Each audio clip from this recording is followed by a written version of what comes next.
Gibanabanang moabot sa 3,000 ka mga bata sa Dakbayan sa Lapu-Lapu ang gilingaw karong Pasko ha. Ano ang report?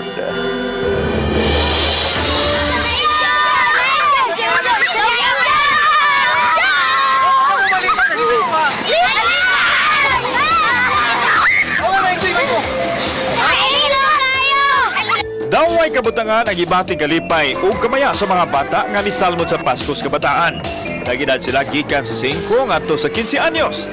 Nagagikan sila sa mainland barangay Human. Ang mga bata sa island barangay maoy unang nagasalmod sa Paskos Barangay.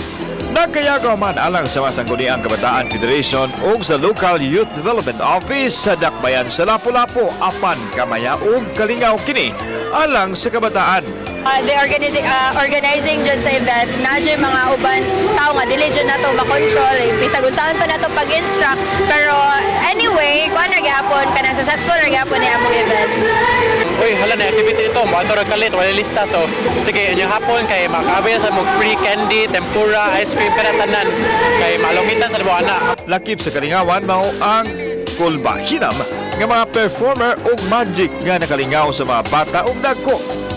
May mga bisikleta, skateboard, scooter, mga bula alang sa basketball o volleyball. Kauban si John Solon. Ako si Alan Domingo. Balitang Bisdak.